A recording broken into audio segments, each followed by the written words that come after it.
അപ്പം ഇന്ന് ഞാൻ നടുന്നത് ചേമ്പ. ഞാൻ ചാക്കിലാണ് നടാൻ പോകുന്നത്. അപ്പൊ ഞാൻ ചാക്കിൽ നടുമ്പോൾ എന്റെ പോട്ടി മിക്സ് എന്താണെന്നുള്ള നിങ്ങളൊന്ന് കാണണം കേട്ടോ. അപ്പൊ എന്നാ വരി നമുക്കത് കാണാനോ. ഇതാണ് ചാക്ക്. ചാക്കിന്റെ അടിഭാഗം ഞാൻ കെട്ട് കെട്ടീന് കേട്ടോ. കെട്ടി മറിച്ചിട്ട് എന്താ കെട്ടിയ കണ്ടോ, എന്നാൽ റൗണ്ടിൽ നിൽക്കും.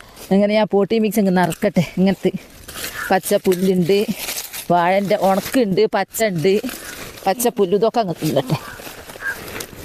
ഇനി ഇടുന്നത് കുറേ ഉണങ്ങിയ പുല്ലും അക്കൂട്ടത്തിൽ കുറച്ച് മണ്ണും ഉണ്ട്. മണ്ണ് മാത്രമായിട്ട് ഇടുന്നില്ല, ഈ ഉണക്കും എല്ലാം ഉണ്ട് ഇതിൽ. ഇനി അതിൻ്റെ മേലെ കുറേ കരിയില കമ്പോസ്റ്റായി മാറി. ഇത് പിന്നെ പ്രകൃതി തന്നെ കരിയില കമ്പോസ്റ്റാക്കി തന്നതാ. ഇവിടെ ഞാൻ അടിച്ചു വാരി കൂട്ടി ഒരു മൂലട്ട് അതിനായിട്ടൊരു മൂലൊക്കെ അങ്ങോട്ടിട്ടേ ഇങ്ങനെ ഇത്രേ ഉള്ളൂ ഇത്. ഇനി ഞാൻ ചേമ്പ് നടട്ടെ കേട്ടോ.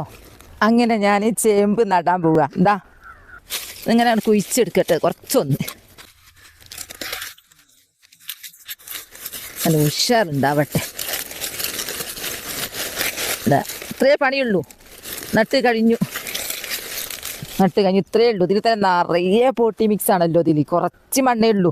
അപ്പോൾ എൻ്റെ ചേമ്പ് നടൽ വീഡിയോ അത്രയേ ഉള്ളൂ. നാളെ നല്ലൊരു വീഡിയോ ആയിട്ട് വരാം. എൻ്റെ വീഡിയോ ഇഷ്ടപ്പെട്ടാൽ ലൈക്കും സബ് തന്നെ സപ്പോർട്ട് ചെയ്യണേ.